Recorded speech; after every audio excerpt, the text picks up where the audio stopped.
In this video, we're going to talk about viewports. Viewports, the control is right here, this button across the top.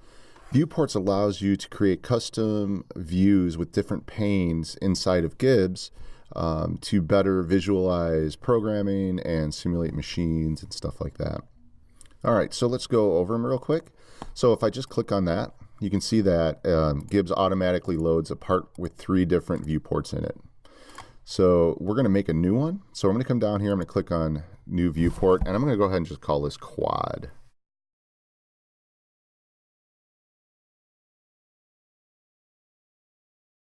So now we have this new one. So let's go ahead and I'm going to right mouse button click on this, and I'm going to hit View Manager.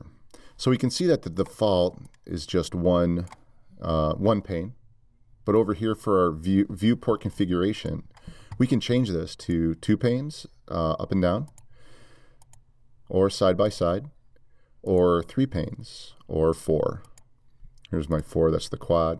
One thing that I like to do sometimes is, let's say for instance, let's do 3 panes, but I really just want, I don't want them to be this big. So what you can do is when you're in here, you can actually move them around, and you can see that when I click on a pane, I get a green line around it, and that makes it active.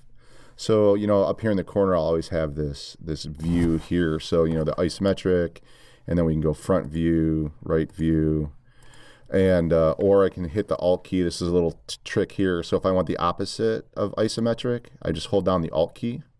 If I want the left side view, I'm holding down the Alt key. So there's the right side, Alt key. There's the top view. If I want the bottom view, holding down the Alt key and hit it and get the bottom view. And we can just go ahead and fit that. All right, let's go back to this view. So let's go ahead and we're going to make this quad. So we're going to make it 4. And I'm going to move this back into the middle here, pretty close to it.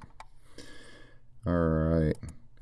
So we can see here that we have 4 different views that we can manipulate on their own. So I'm going to go ahead and just fit all of these so they all look exactly the same, which is great. But really what I want is I want them to look different. But if I want to manipulate all of these at the same time, I can right mouse button click on that view set and hit Attribute Set Lock.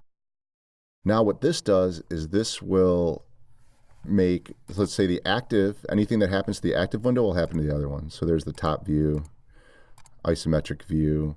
Also, as far as the model view goes, if I wanted to see wireframe, or if I wanted to turn on edge selection, I can do that for all of them. If I want to just affect the window that's active, I just turn that off, Attribute Set Lock off. There we go. All right. So this is great, quad lock. You get all these different views. You can move them all around on the same. Really where this comes into play is in machine simulation.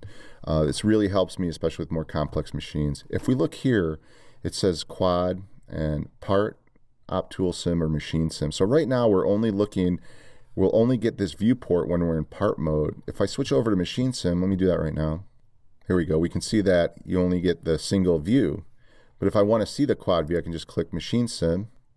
And you can see now that I can see the machines in all 4 views, and I can manipulate these to see different views. Maybe I want, you know, maybe this one down here, I wanted to see the subspindle.